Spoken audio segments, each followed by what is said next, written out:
जो कल के वीडियो में हमने आपको कुछ टॉपिक बताया था, आपको याद शायद होगा कि हमने कल पढ़ाया था आपको जनरल ऑर्गेनिक केमिस्ट्री, जिसमें आपको मैंने कुछ पॉइंट बताए थे। कार्बन के बारे में बताया था कि कार्बन की 4 एनर्जी होती है। उसके बाद मैंने आपको बताया था कार्बन के 4 टाइप होते हैं, जिसमें पहला प्राइमरी कार्बन पढ़ा था, दूसरा हमने पढ़ा था सेकेंडरी कार्बन, तीसरा हमने पढ़ा था टर्शरी कार्बन और चौथा पढ़ा था हमने क्वार्टरी कार्बन। मैंने आपको ये भी बताया था कि कैसे पहचानते हैं। तो मैंने कहा था कि आपको केवल अगर प्राइमरी, सेकेंडरी, टर्शरी या क्वार्टरी कार्बन को पहचानना है तो वो करना क्या है कि आपको कार्बन से कार्बन का लिंकेज देखना है। जैसे एक बेसिक एग्जांपल मैं आपको बता दूं जल्दी से। जैसे मान लीजिए एक ये एग्जांपल आपके पास है, ये एग्जांपल आपसे कोई पूछे कि भैया इसमें प्राइमरी, सेकेंडरी और टर्शरी कार्बन को पहचानिए, तो करना क्या होगा आपको।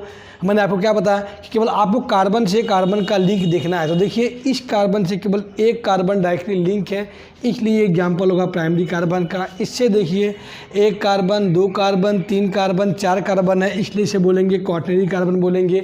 इस कार्बन से एक कार्बन लिंक है, इसलिए इसे बोलेंगे क्या, प्राइमरी कार्बन बोलेंगे। इस कार्बन से एक कार्बन लिंक है, इसलिए इसे प्राइमरी बोलेंगे।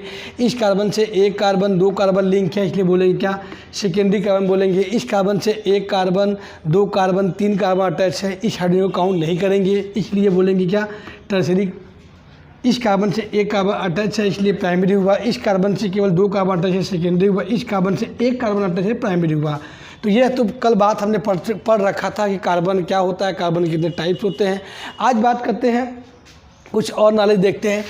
कुछ इसी तरह की कहानी एमीन के बारे में होती है। एमीन होता क्या है पर समझ लीजिए। ये देखिए है अमोनिया। अमोनिया से आप एक हाइड्रोजन को रिप्लेस करिए। R4 है, इसको बोलते हैं एल्काइल ग्रुप। एल्काइल कहने का मतलब CH3 हो, चाहे C2H6 हो, C2H5 हो। तो अगर आप एक NH3 से एक H बाहर निकालें और R जोड़ दें तो नाम आता है RNH2, जिसको बोलते हैं हम प्राइमरी एमीन बोलते हैं। इसी प्राइमरी एमीन से यानी RNH2 से दोबारा आप H को रिप्लेस करिए और फिर से R जोड़ दीजिए, नाम आएगा R2NH, जिसे आप बोलेंगे क्या, सेकेंडरी एमीन बोलते हैं। इसी सेकेंडरी एमीन से दोबारा आप क्या करिए, फिर से H को रिप्लेस करिए, फिर से R जोड़ दीजिए, नाम आपका आएगा क्या, R3N, जिसे बोलेंगे क्या, टर्शरी एमीन। चलिए कुछ एग्जांपल देखते हैं। जैसे आपको कोई पूछेगा कि प्राइमरी, सेकेंडरी, टर्शरी एमीन आपको दिया रहेगा, बोलेगा कि पहचानिए, तो करना क्या है आपको। जैसे मान लीजिए ये एग्जांपल है CH3NH2। आपसे कोई पूछे कि कौन सा एमीन है, तो देखिए अब करना क्या आपको है, आपको देखना है इस नाइट्रोजन एटम से कितना कार्बन डायरेक्टली अटैच है। जितना कार्बन डायरेक्टली अटैच होगा वो वही एमीन कहलाएगा। अगर एक कार्बन अटैच हुआ तो प्राइमरी एमीन कहलाएगा, अगर 2 कार्बन अटैच हुआ तो सेकेंडरी कहलाएगा, अगर 3 कार्बन अटैच हुआ तो टर्शरी कहलाएगा। इससे देखिए केवल एक कार्बन अटैच है, इसलिए कहलाएगा प्राइमरी एमीन। अगर मान लीजिए ये कुछ होता है ऐसा कुछ, अगर आपसे कोई पूछे ये कौन सा एमीन है, तो आपको मैंने क्या बोला, आप ये देखना है कि इस नाइट्रोजन से कितना कार्बन डायरेक्टली अटैच है। तो इस नाइट्रोजन केवल एक कार्बन अटैच है, इसलिए एग्जाम्पल भी प्राइमरी एमीन का ही होगा।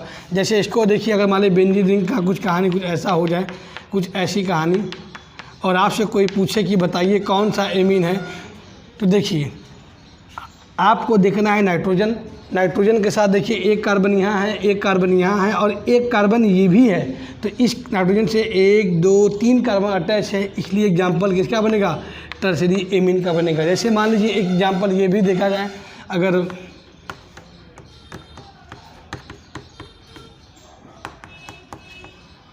जैसे मान लीजिए अगर ये पूछे कि ये कौन सा एमीन है, तो देखिए आप करना क्या है, इस नाइट्रोजन देखिए केवल 2 कार्बन अटैच है, इसलिए ये सेकेंडरी एमीन का एग्जाम्पल बनेगा। आपको एमीन पहचानने का बेसिक तरीका मैंने आपको क्या बताया, ये होता है एमीन होते क्या है, इसको अमोनिया के डेरिवेटिव्स बोलते हैं। इसमें करते क्या है, आपको प्राइमरी, सेकेंडरी एमीन होता है, इसके टाइप्स होते हैं। आप करना क्या है, कैसे पहचानेंगे, तो अब करना कुछ नहीं है, केवल आपको ये देखना है कि नाइट्रोजन एटम से डायरेक्टली कितना कार्बन अटैच है। अगर एक कार्बन अटैच हुआ तो प्राइमरी बोलेंगे, 2 कार्बन अटैच हुआ तो सेकेंडरी बोलेंगे, अगर 3 हुआ तो बोलेंगे टर्शरी बोलेंगे। आइए कुछ और एग्जाम्पल देखते हैं।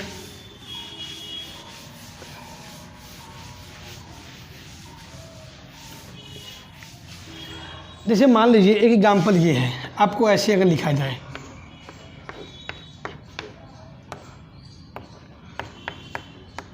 इसको ऐसे लिखा जाए। आपसे पूछे कि कौन सा एमीन है, तो देखिए क्या करिए, आपको पता है कि नाइट्रोजन 3 बॉन्ड का फॉर्मेशन करता है, तो आप भी क्या करिए 3 बॉन्ड ऐसे बना लीजिए, ऐसे एमीन, ये बेंजीन रिंग खोलिए, फिर इसको ये एन, देखिए एक बॉन्ड ये बुना है तो एक बॉन्ड CH3 इधर से भी, एक बॉन्ड इधर लगा दीजिए, तो देखिए 3 बॉन्ड उसे बन गए। अब आपको क्या बताया मैंने, आपको एमीन पहचानना है, तो क्या करिएगा आप देखिए नाइट्रोजन को, इस नाइट्रोजन से कितने कार्बन डाइक्ली अटैच है, देखिए इससे 1 कार्बन 2 कार्बन 3 कार्बन अटैच है, इसलिए एग्जाम्पल किसका बनेगा, टर्सरी एमीन का बनेगा। इस तरीके से आप कहीं भी, जैसे मान लीजिए क्वेश्चन और देखिए, ऐसे एक क्वेश्चन मान लीजिए ऐसे कोई पूछिए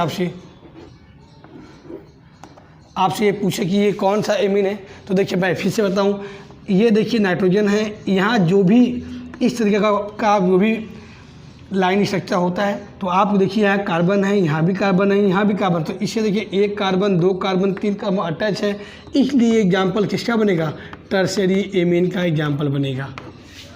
इस तरीके से आपको मैंने कार्बन में primary secondary tertiary quarterly carbon को कैसे पहचानते वो बता दिया मैंने। फिर मैंने आपको ये बताया कि नाइट्रोजन में अगर आप नाइट्रोजन से रिलेटेड जो भी एमीन है, चाहे प्राइमरी एमीन हो, चाहे सेकेंडरी एमीन हो, चाहे टर्सरी एमीन हो, इसको कैसे देखेंगे, तो हमने क्या बोला कि आपको प्राइमरी सेकेंडरी टर्सरी एमीन को देखना है तो कुछ मत करिए, आप केवल नाइट्रोजन से कितने कार्बन डाइक्ली अटैच हैं बस आपको वही देखना है। देखिए इस नाइट्रोजन से 3 कार्बन डाइक्ली अटैच है, इसलिए टर्सरी एमीन का एग्जाम्पल बनेगा। चलिए आगे देखते हैं।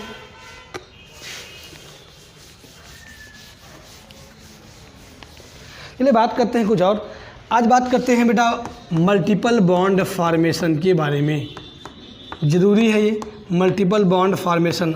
आपको पता है कि बॉन्ड बेसिकली 2 बनता है, एक या तो सिग्मा बॉन्ड बनेगा या तो बनेगा पाई बॉन्ड, या तो बनेगा सिग्मा या बनेगा पाई बॉन्ड। इसको बेटा बोलते हैं सिग्मा बॉन्ड, इसको बोलते हैं क्या बेटा, पाई बॉन्ड।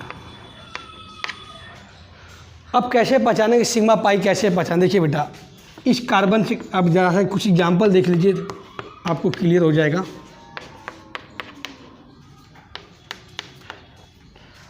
देखिए कार्बन कार्बन में अगर सिंगल बॉन्ड होगा तो ये हमेशा बेटा सिग्मा बॉन्ड ही कहलाता है। अगर 2 बॉन्ड बना होगा तो उसमें 1 सिग्मा और 1 पाई कहलाएगा। अगर 3 बॉन्ड बना है बेटा तो उसमें 1 सिग्मा 2 पाई बनेगा। अगर कार्बन नाइट्रोजन है तो इस बेटा इसमें 1 सिग्मा और 2 पाई होगा। अगर कार्बन ऑक्सीजन है तो इसमें बेटा 1 सिग्मा और 1 पाई होगा। कहना क्या है, बॉन्ड सिग्मा पाई 2 टाइप होता है, 1 सिग्मा 1 पाई होता है। अगर आपको इस टाइप कोई स्ट्रक्चर दिखा गया हो, आपसे पूछे सिग्मा पाई करने के लिए, तो करना क्या, एक सिंगल बॉन्ड को सिग्मा बोलते हैं, एक सिंगल बॉन्ड को सिग्मा बोलते हैं। अगर 2 बॉन्ड बना होगा बेटा तो उसमें 1 सिग्मा और 1 पाई होता है। अगर 3 बॉन्ड बना हो तो उसमें 1 सिग्मा 2 पाई होगा। यहाँ भी वही कहानी है, चाहे कार्बन या नाइट्रोजन हो, यहाँ भी 1 सिग्मा 2 पाई बना है, यहाँ भी 1 सिग्मा और 2 पाई बना। इस तरीके से आप सिग्मा पाई को काउंट कर सकते हैं। आइए आपको मैं एक बेसिक ट्रिक बताता हूँ। जैसे किसी भी कंपाउंड में, कोई भी ओपन चेन टाइप का कंपाउंड हो, उसमें आपको सिग्मा बॉन्ड का नंबर अगर निकालना हो तो देखिए नंबर ऑफ सिग्मा बॉन्ड बराबर होता है नंबर ऑफ एटम -1। ये एक बेसिक कॉन्सेप्ट है, ये ओनली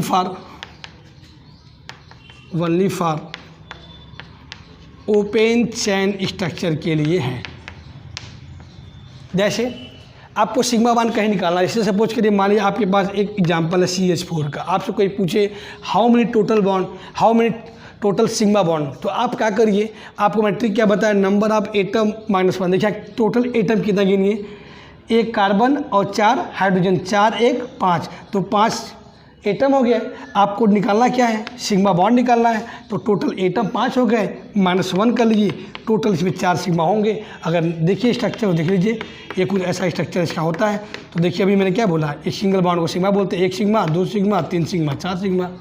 और देखिए अगर आपको और देखना है, जैसे सपोज करिए मान लीजिए H2SO4 आया, सल्फ्यूरिक एसिड, इसमें आपसे कोई पूछे हाउ मेनी सिग्मा बॉन्ड, तो क्या करिए, फिर वही कहानी, आपको टोटल नंबर ऑफ एटम गिनना है। तो क्या करिएगा, तो 2 हाइड्रोजन 1 सल्फर 3 और ये 4 4 3 7 टोटल एटम कितने हुए 7 हुए। फार्मूला क्या है नंबर ऑफ एटम -1 तो -1 करिए कितना टोटल 6 इसमें सिग्मा बॉन्ड होंगे। और देखिए जैसे बोल के मान लीजिए NH3 अमोनिया है, अगर आपको टोटल सिग्मा बॉन्ड बताना है तो फिर वही कहानी आपको total number of sigma bond बताने के लिए फार्मूला क्या है नंबर ऑफ एटम -1 तो टोटल नंबर ऑफ एटम कितना यहाँ पे 1 नाइट्रोजन और 3 हाइड्रोजन कितने हुए 4 एटम हो गए। इसमें से -1 करिए कितना 3 यानी इसमें पक्का 3 सिग्मा बॉन्ड होगा। इस तरीके से किसी कंपाउंड में आप total number of sigma bond बना सकते हैं कहीं भी। लेकिन ये क्या याद है ये फार्मूला ओनली फॉर किसके लिए ओपन चेन स्ट्रक्चर के लिए, not for cyclic ring, only for open chain structure. ये फार्मूला में यही कहानी है नंबर ऑफ एटम -1 करिए आपको कहीं भी सिग्मा बॉन्ड निकालना हो निकाल सकते हैं। और देखिए एग्जांपल सपोज करिए मान लीजिए H2CO3 आया, ये एग्जांपल है कार्बोनिक एसिड का। अगर आपको टोटल नंबर सिग्मा बॉन्ड बताना हो तो क्या करिए आप 2 हाइड्रोजन 1 कार्बन 3 और 3 3 6 -1 5 सिग्मा बॉन्ड इसमें आएगा। कहीं भी आपको सिग्मा बॉन्ड निकालना हो तो फार्मूला होता है नंबर ऑफ सिग्मा बॉन्ड बराबर नंबर ऑफ एटम -1।